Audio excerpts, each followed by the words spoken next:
You're listening to the Whole Hog Sports Podcast. Welcome in, everybody. I am your host, Christina Long, filling in today for Matt Jones. I'm joined in the studio by Ethan Westerman. We're going to talk a little bit about Arkansas softball's weekend, hosting a regional. We are also going to talk a little bit of some big news with Arkansas reinstating its tennis programs. So we've got a lot to pack in today. But before we get started, I want to tell you about our friends at Bentonville Glass. They've been serving their community since 1971, and they are committed, professional, and versatile. If you're looking for a quality leader in Northwest Arkansas and you're looking for skilled craftsmanship, you can look no further than Bentonville Glass for all of your glass market needs with the highest quality products. You can visit them at 507 South Main in Bentonville or at bentonvilleglass.com. And we also want to thank our friends at Eggland's Best. When it comes to game day, you want the best in your lineup, and that includes your eggs. Eggland's Best delivers more of the nutrition you need with 6 times more vitamin D and 25% less saturated fat than ordinary eggs. Score now with Eggland's Best. Better taste, better nutrition, better eggs. Visit egglandsbest.com for more information. We thank them for their support. Huge news yesterday with Arkansas reinstating its tennis programs, just a little less than 3 weeks after they announced that they would be discontinuing them. This was something that really had not quieted down over those 20 days. When it got announced, there was a big reaction, and it really kind of became kind of a national story. And, you know, Patrick McEnroe was weighing in. He came on our show to talk about it. And so it was a lot of tennis people nationally were really, concerned about this. But also it kind of broke contain a little bit. And people kind of heard about it in other areas too. And so then 3 weeks later, they come back and say, hey, we've gotten this support from these tennis alums and these donors who have basically put together enough money for another 2 years about of expenses. Tennis, they've spent about $2.5 million on tennis the last few years. And so they've come up with a plan for $5 million. And it's unclear how sustainable it's going to be. I think that's the big question. And I think while this is obviously a really big win for those coaches and those players and, the tennis community, which is surprisingly active. Like, I think a lot of people were saying, well, nobody even goes to the matches because they don't sell tickets. Well, they don't make any ticket revenue because you can't buy a ticket. You can go. You can't buy a ticket. They don't sell them. And so there's, they're not packing it out like you're packing Bogle Park, but there's people that care. And there's people that, that are tennis alums that are actually all over the world. I mean, tennis is a very global sport that care a lot about this. So again, it's not a sport that's as popular as, say, softball or even, some of the other big women's sports on campus. Or some of the other, non-revenue or Olympic men's sports, but it is something with support. And so while you're happy for those people, there's also still a question of how sustainable it is. Mm-hmm. And also it's going to be tough for them even, especially now to recruit, because you kind of know you're a little bit on probation.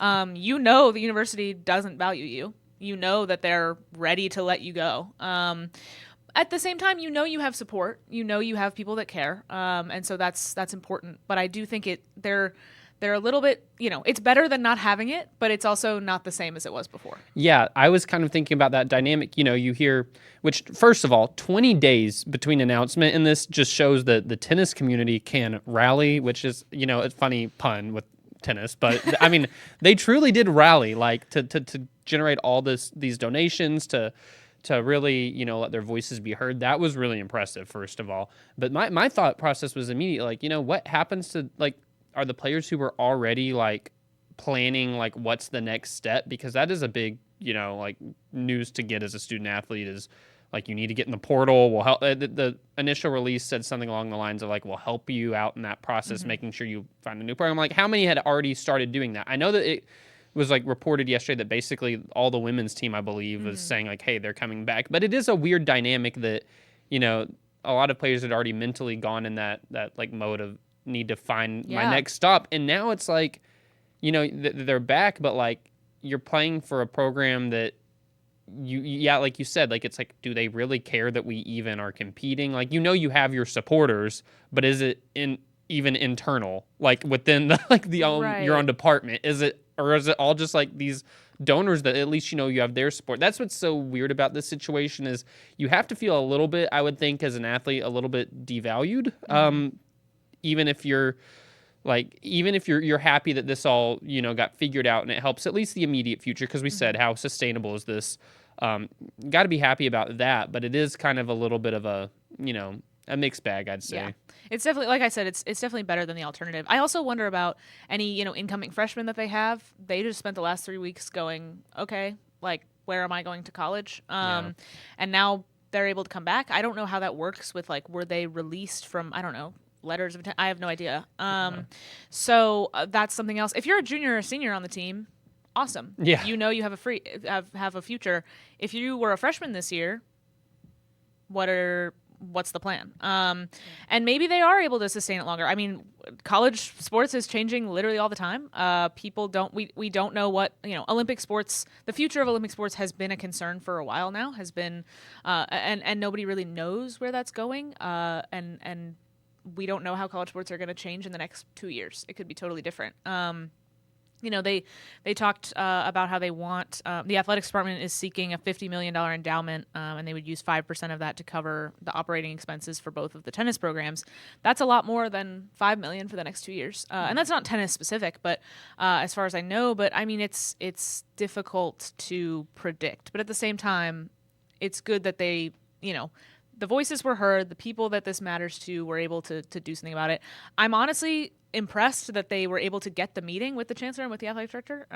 I think it would have been easy for them to not take that meeting. And so I think, it's good that they were willing to listen. And I think a lot of people have argued they should have tried to find out before. I think that would have been hard to do because the idea was you didn't want everybody to know that you were thinking about this, just because it would have caused a lot of anxiety as well. There's no good way to cut a sport. There's no, even if you handle it as good as you possibly can, people are going to be upset. People are going to be sort of harmed. But I think this is, a positive outcome for that community for sure. Yeah. And I mean, like you said, there's no easy way to do it. They were like, going into the postseason. Mm-hmm. So, I mean, it was already hard to like make this announcement right before they play the tournament. But like, what happens if you make it a little bit prior? I don't know. I think transparency is probably always best, but there is no easy way to do this. And it all just set up in a way that, it's kind of awkward, I think is the best word. Like you cut a program and 20 days later you're reinstating it. It just feels really awkward. Right. And it seems like along the way, communication, timing, all this stuff, it just probably could have been handled better. But like you said, I mean, this is a big win for them. I am just curious to see, how many other, because this was such a big story nationally because Arkansas is an SEC. This is not just I know there's been a lot of other smaller programs cut tennis, but this was, the mighty SEC. You have. And it's not common at the Power 4 level at all to drop sports. It's that common. Arkansas is not the only one to do it in a long time, but like it's not that common. It's not common, and it was kind of more just like, oh, is this a sign of the time? So I'll be curious to see if there are other programs, big power programs in the coming weeks that announce that they're cutting sports and seeing if there's the similar type of support that they'll get to maybe I'll be curious to see how many reinstatements of sports we have, or is this going to be a very unique situation where you just had a really passionate group of donors at Arkansas about these sports, or is this going to be something we see common where power programs cut a sport and it really wakes up a community that maybe they didn't know was as passionate about it as they are? Typically, reinstatements come because they get in Title IX trouble and they realize we're going to get sued, so actually you can come back. That happened to Clemson. They got rid of men's track, I think, a few years ago, and then they had to bring it back. Yeah. And I know that was discussed with this. Like that was this had gotten brought up in the past couple of weeks about could this violate some Title IX stuff. There was rumors about like women's flag football or something. I was like, I don't know. It just, there was definitely, I think, probably some Title IX considerations that factored into this, but obviously like the donations that's what ultimately I think probably tipped the scale. Right. Let's talk a little bit of softball. This is a huge weekend over at Bogle Park. You'll be there all weekend doing Razorback softball. We were over there at Media Day yesterday, got to hear from staffs and players from all 4 teams that are here. I really like Fordham. I really liked their coach. Their players were great to listen to. They were a really interesting team. They play Arkansas this afternoon.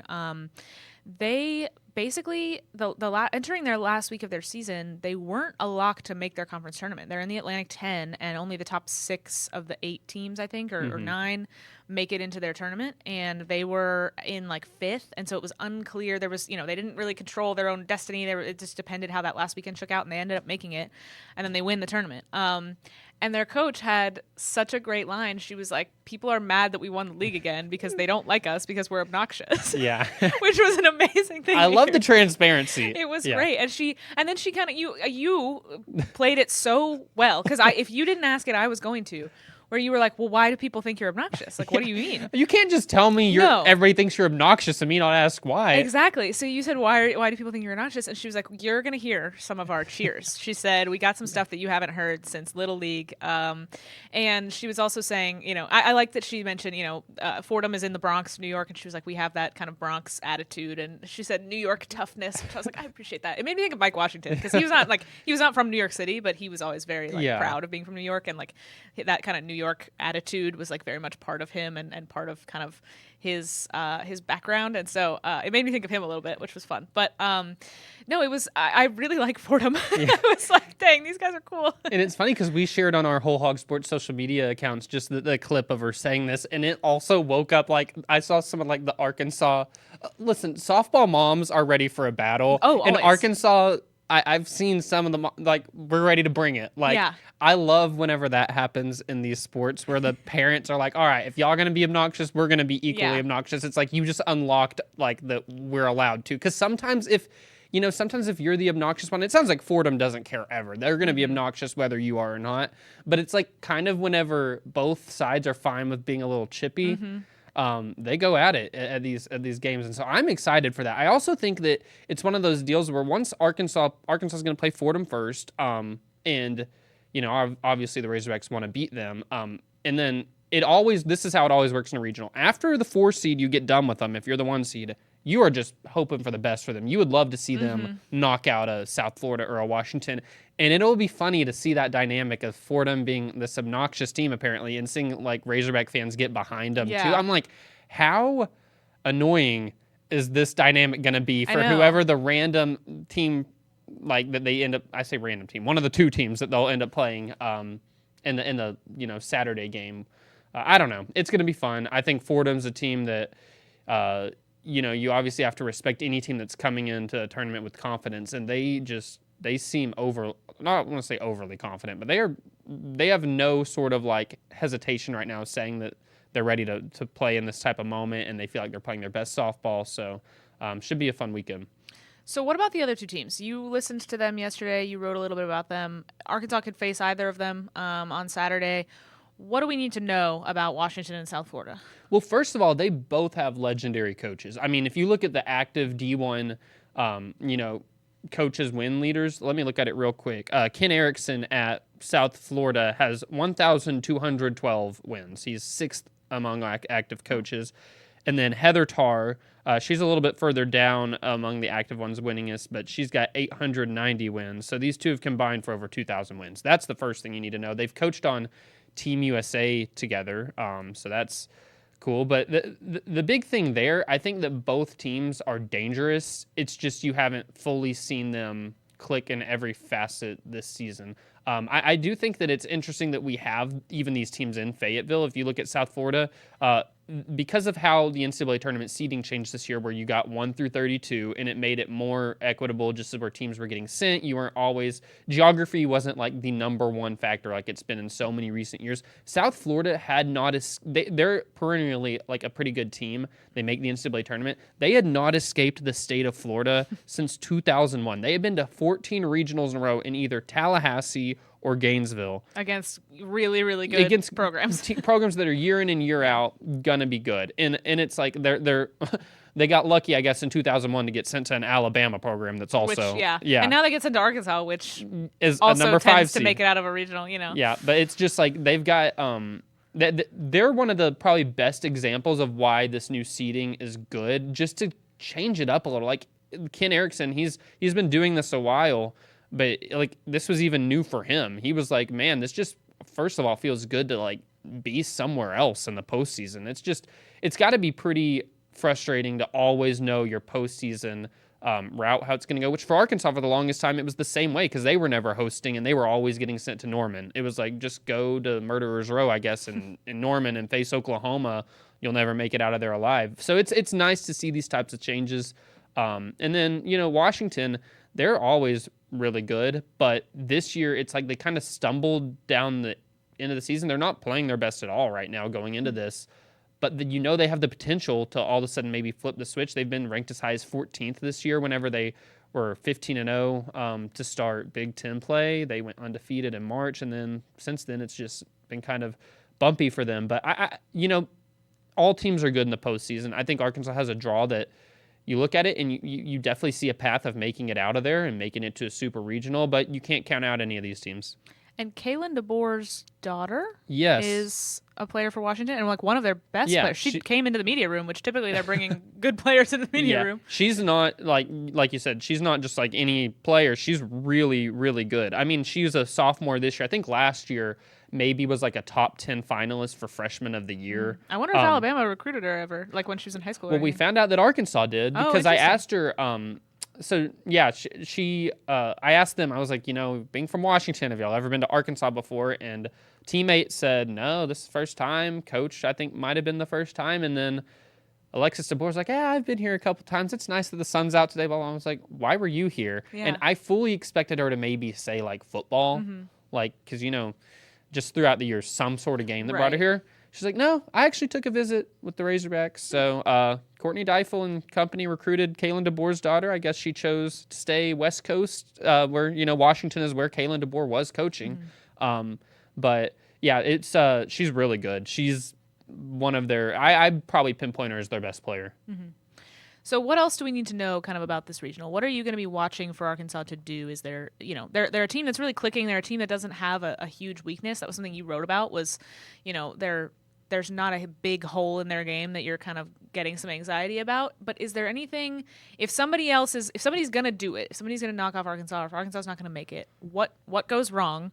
Or what does Arkansas need to do right in order to make it out of this regional? I just think that the bats just weren't there. I think that's like, I look at this regional and that is the pathway for one of these teams to beat Arkansas is they just shut down the bats. And it's Arkansas has great pitching that can keep them, I think, in any game at this regional. I don't think that they're going to, we've seen some regionals in the past. I think about Oregon a few years ago. It got out of hand. Even a few years ago against Villanova, where it just kind of fell apart and it got ugly toward the end. I don't see that happening this year because I think Arkansas has the pitching to keep them at minimum in a low-scoring game. But I think the path for Arkansas to not make it out would just have to be that it just not good adjustments at the plate, not good at bats, and because this is a regional full of pretty good pitching. I mean, Washington, I would say it's kind of interesting because their pitching has been really good at times this year, but in some of their losses to regional host teams, because I think they're off the top of my head like 2-12 against regional hosts this year. And in those losses, maybe 2-10, they've played 12 games. In those 10 losses, they've given up an average of like 8 runs a game. I think it's 7.8, so round up. So their pitching hasn't been great a lot of times in the bigger games against the better teams. So they're the one that I'm like, how will the pitching look? But South Florida has an ace, Ann Long. I joked with you, your long-lost cousin.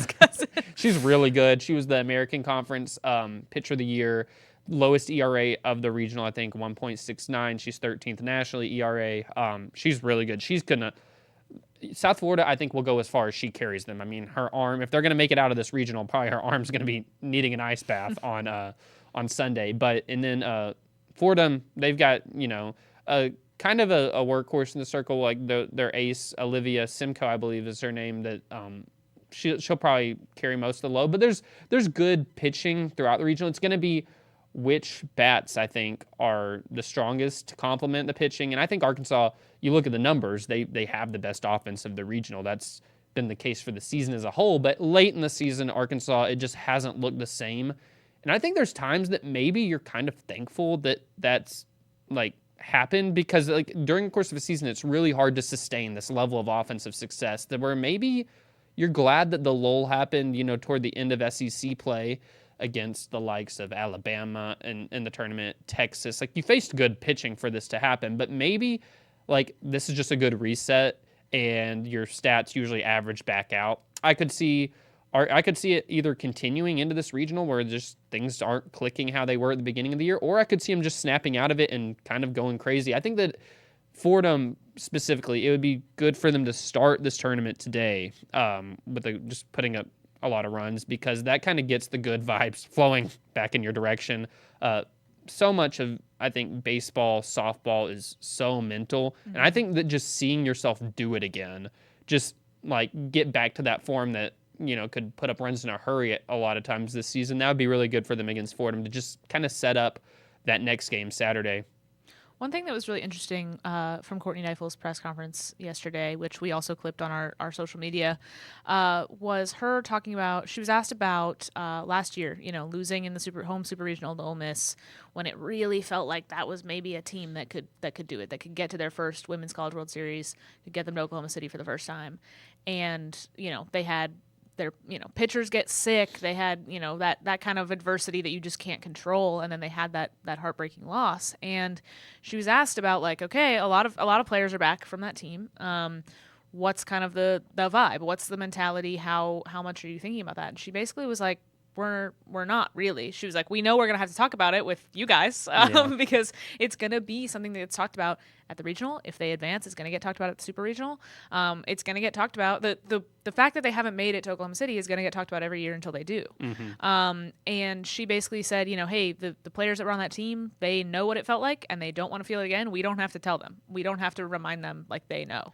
And so I thought that was really interesting, because I do think, for somebody like Robin Herron, who got sick and was limited in that series, this is her last year. Like, she really wants it. She's been such a great, star for them. A lot of that group of seniors, they were, several of them, most of them were here. And I think it's interesting, the Oklahoma City thing has hung over this program's head before, but now they also have the reminder of how they were so close last year, and how this year feels like a really complete team, which is what you need to make it to Oklahoma City. Is this going to be the year this time? Yeah, and they've hosted 6 years in a row, and so they've had 5 results. This is the 6th year. So every single senior that's been with this program, they have a couple transfers, but they have a lot of long tenured seniors with Robin Herron, Reagan Johnson, Natalia Rijo. You even think about Reese Burline. She transferred after her freshman year. So they have a lot of players who have been here for a while, and they have never felt not having their season end on their home field. I think those are the ones that probably feel it the most, but they're not trying to dwell on it, I think, because I think you get to this point here and you just know it's a different team than you've had in the past. It just feels different. I think last year's team, like, I'll die by this, that I think they were a Women's College World Series, like, quality team, and they showed it throughout the year. Things didn't go their way on one weekend, and season's over. But it is interesting, because I think that they have to feel it. You can't, as much as you can not dwell on it, I think you still have to feel it, and you'll wonder how they'll perform in those sort of, high tension moments in a regional that kind of reveal a team's ability to bounce back. Like, if something doesn't go your way, how much is that weighing on them? But it is interesting, because, Courtney Deifel says that, and of course it's going to be asked. Like, that's been the story for 5 years in a row that you've lost in your home field. It's going to get asked, and I think they know that, and that's why she alluded to, like, we knew it would come from y'all more. But I'm sure she's tired of hearing about it, but she's also tired of it happening. Exactly. Like, Courtney Deifel wants to win. Like, she's like, she knows it's coming, and that's what I think, like, have to realize is, like, we always have to ask, like, how much have y'all talked about it, and, like, what would that even look like if they were to talk about it? Like, hey guys, like, what does it help? I think this is what I'm mainly getting at, is, like, they could talk about it, I guess, but does that help? They all know. They've all felt. Those that were here, those that weren't here, they've heard. Those that were here, they remember. They don't need you to be. They haven't forgotten. There's nobody who wants to succeed and make it past that more than those players and that coaching staff. And so, what does it help to dwell on, like, that it hasn't happened when it's understood? They know.